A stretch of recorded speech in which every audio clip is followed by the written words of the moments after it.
Mesdames et messieurs, bonsoir et merci de votre fidélité à votre télévision régionale Prestige TV pour être au diapason de l'actualité d'ici et d'ailleurs, le journal. Au sommaire de cette édition, déguerpissement nocturne au marché central de Thiès sur l'ordre du maire de la ville. Objectif, rendre la fluidité et favoriser la bonne circulation des usagers. La cité du Rail a enregistré hier mercredi ses premières précipitations et le phénomène des inondations hante déjà les habitants de Médina Fall, un quartier situé dans la zone nord. Et puis le reportage du jour est consacré au secteur de l'artisanat. Les braves artisans de la Chambre des métiers de Thiès fabriquent des objets de valeur. Mais hélas, la visibilité laisse à désirer et le manque de promotion. Les échos sur l'international et la page sportive mettront à terme à ce rendez-vous d'actualité. Le développement, c'est après ceci.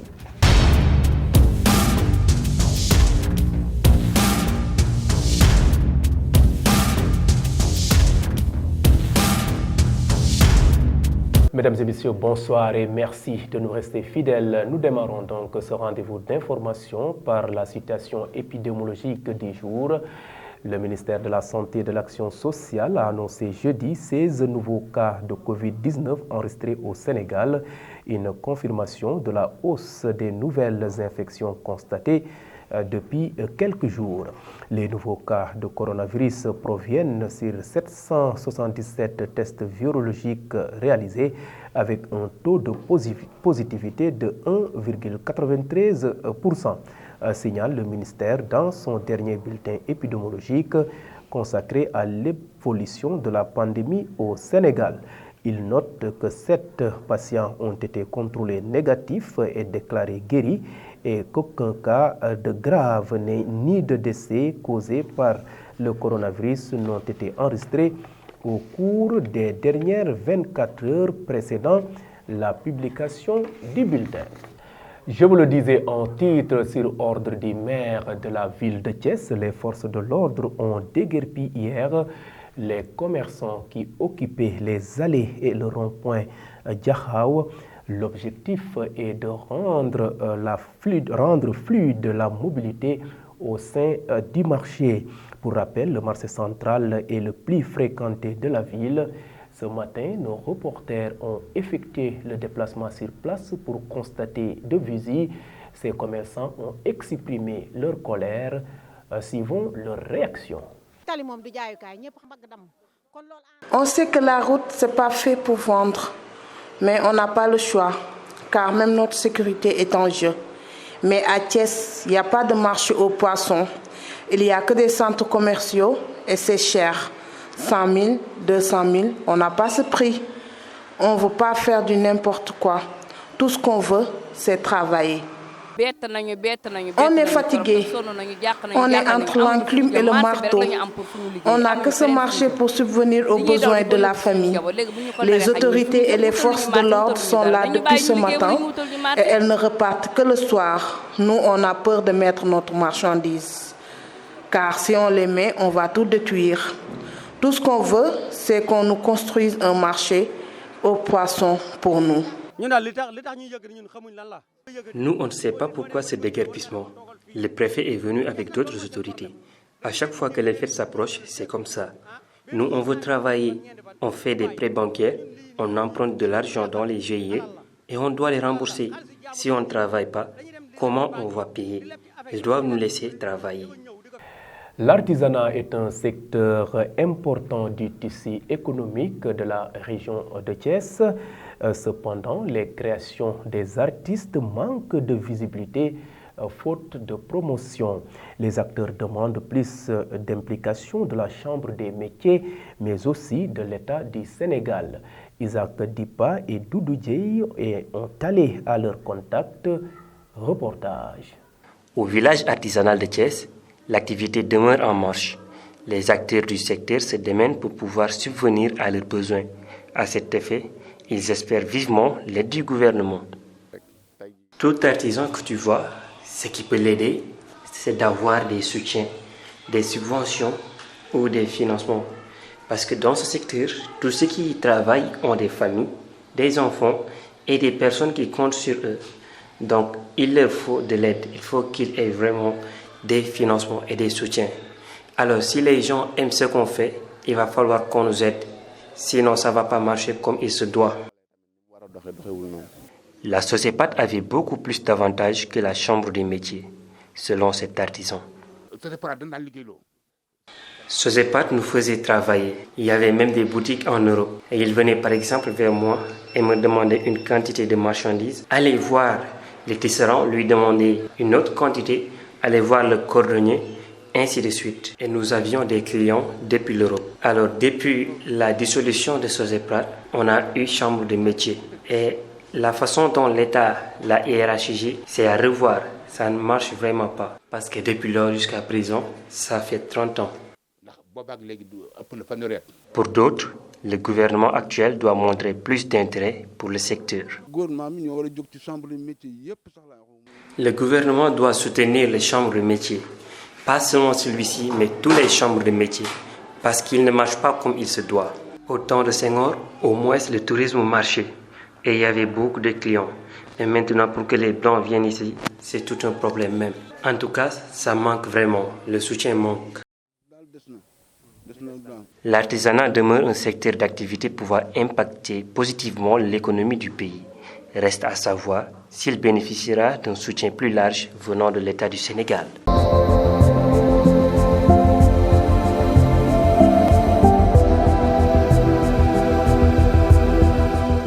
Écoutons Thiès pour le département de Tivaouane. Dans la zone des Niayes, les pêcheurs de Noto Gouye Diama dénoncent les ventes illégales abusives de licences de pêche aux étrangers. De plus, ils éprouvent d'énormes difficultés pour écouler leur mise à terre. Reportage à Noto Gouye Diama, Mambiram Sissé et Doudou Dieye. En zone rurale, plus précisément à Noto Gouye Diama, la pêche occupe une place importante. Néanmoins, ces pêcheurs rencontrent d'énormes difficultés. Batifal, pêcheur, revient sur ces problèmes rencontrés.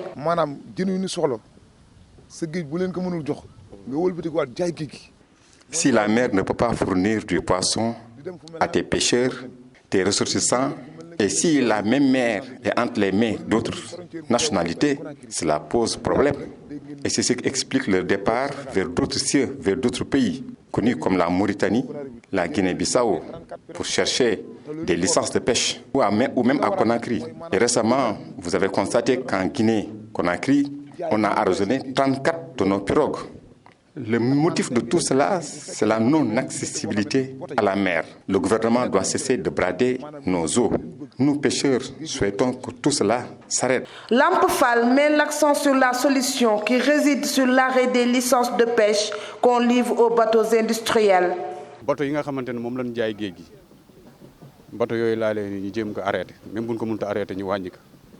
C'est très difficile de pratiquer la pêche car il n'y a pas de poissons dans la mer à cause des bateaux industriels. Nous, on est obligés de camper ici pour avoir des poissons. La solution dans tout ça, c'est d'arrêter les licences de pêche qu'on livre aux grands bateaux car ça nous empêche d'avoir des poissons. Selon Moustapha Diouf, pour faire face à cette situation, les pêcheurs essayent de se regrouper autour des groupements ou GIE.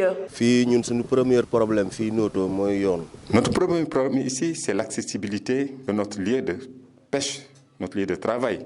Il nous faut des pistes accessibles où nous pouvons écouler nos marchandises, nos produits. Nous avons ici des bâches, des tentes que vous apercevez là.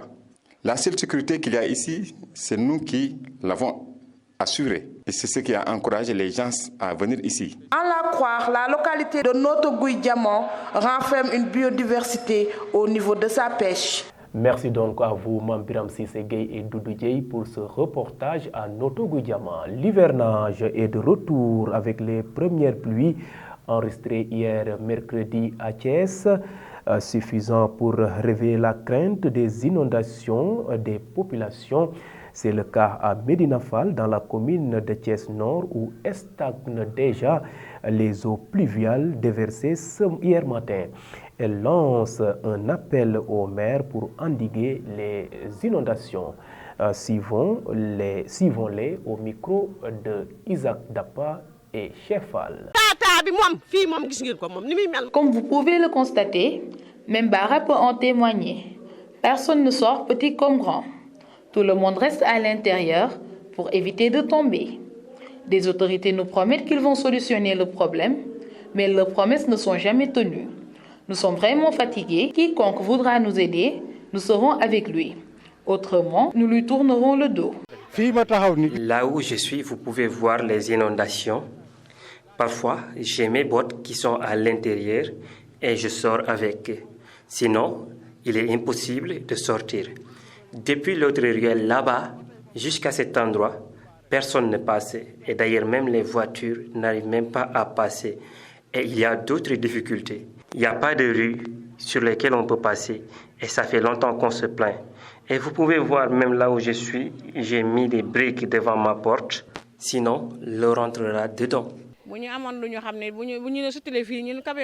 Si on avait au moins un camion de gravier, ça diminuerait l'eau. Ou qu'on nous aide avec des canalisations pour évacuer l'eau. Mais nous avons beaucoup de peine à avoir même un camion de gravier. Du coup, nous restons dans nos maisons pour envoyer nos jeunes garçons au marché ou les envoyer chercher du bois. C'est notre routine parce que l'eau nous arrive parfois à la taille.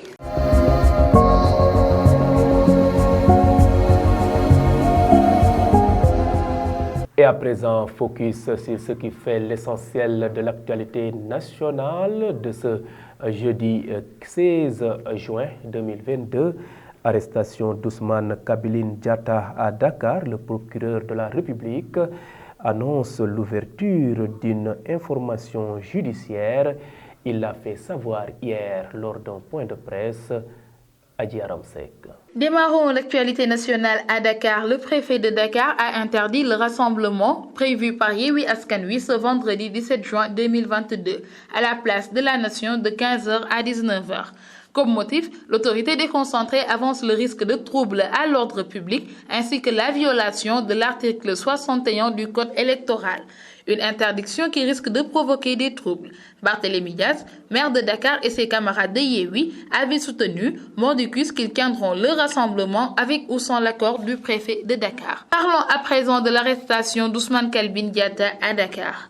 Le procureur de la République, Amady Diouf, a annoncé ce 15 juin avoir ouvert une information judiciaire contre une bande d'individus pour complot, infraction contre l'autorité de l'État, participation à un mouvement insurrectionnel, actes et manœuvres de nature à compromettre la sécurité publique ou à occasionner des troubles politiques graves, culture et trafic de chanvre indien. Le mandat de dépôt a été requis, ainsi qu'une délégation judiciaire pour poursuite des recherches en cours. Terminons l'actualité nationale à Sébikotane. Un garçon de 5 ans a été retrouvé mort ce mercredi 15 juin dans une maison en construction. Les faits se sont déroulés à Sébikotane. Une suspecte a été placée en garde à vue pour les besoins de l'enquête à la gendarmerie car l'enfant aurait été égorgé. Des agents du Centre national d'identification criminelle ainsi que la police scientifique étaient sur les lieux du crime pour les premières constatations. Le jeune garçon avait été porté disparu depuis lundi dernier avant d'être retrouvé décédé dans des circonstances atroces. C'était tout pour l'actualité nationale.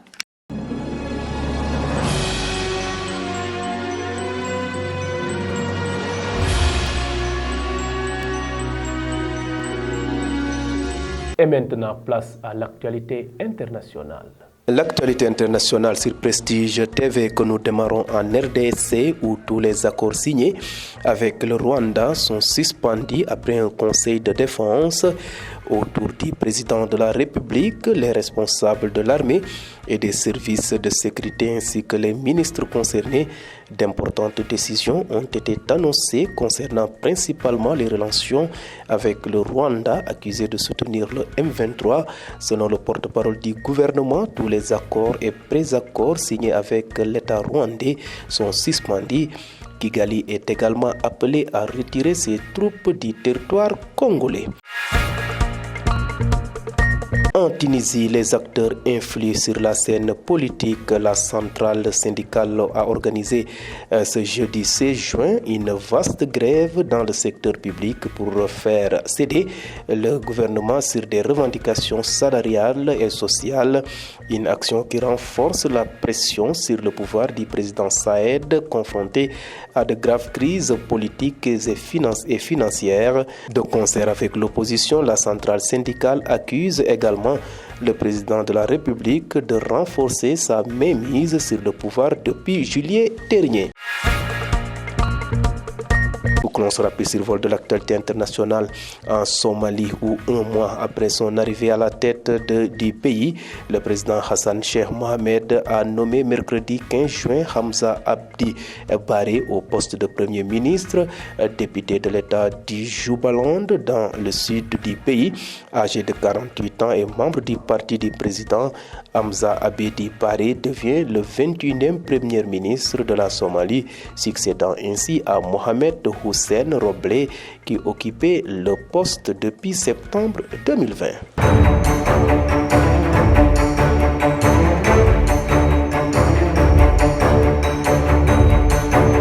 Et terminons ce rendez-vous d'actualité par une note sportive. Demi-finale Coupe du Sénégal. Des incidents en fin de match ont émaillé la rencontre Casasport AGEL de Rufisque.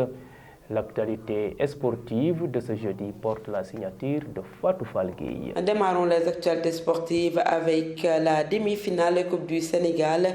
Des incidents en fin de match Casa AGEL.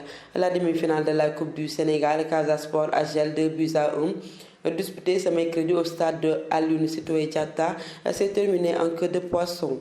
Alors qu'on était dans les arrêts de jeu, quand les esprits se sont échauffés, conséquent, une bagarre a éclaté dans l'aire de jeu, occasionnant sans doute des blessés, puisqu'il y a eu des coups et des chaises qui venaient de nulle part, sans oublier des spectateurs qui ont envoyé le terrain. Ensuite, match amical, les équipes nationales féminines du Cameroun et du Sénégal ont fait match nul, 2-2 au stade de la réunification de Douala. En match amical de préparation de la Coupe d'Afrique des Nations prévue en juillet au Maroc. Les deux équipes se retrouvent samedi sur les mêmes lieux pour une nouvelle rencontre amicale. Les Lions joueront le 22 juin contre l'équipe de la Guinée-Bissau avant de se frotter pour un dernier match contre la Tunisie. Terminons avec la finale de la Coupe nationale masculine. Senior opposera cette saison le Casa Sport à l'équipe de l'Étoile Lusitana qui évolue en Division 3. Le Casa a battu en demi-finale AGEL de Rufisque 2-1, tandis que l'Étoile Lusitana a sorti la Ligueur de Saint-Louis, une équipe de l'élite sur même score. Champion du Sénégal en titre, le Casa peut réaliser pour la première fois de son histoire le doublé. C'était toutes les actualités sportives. Merci donc à vous Fatou Falgueye et c'en est tout pour ce rendez-vous d'information. C'était le journal de ce jeudi 16 juin 2022. Vous étiez trop nombreux à nous suivre à l'étranger via le réseau IPTV. D'autres optent pour nos différentes plateformes, à savoir le site d'information www.prestigechess.com, les pages YouTube et Facebook Live de Prestige. En tout cas, votre fidélité fait notre fierté. Merci et bonne fin de soirée.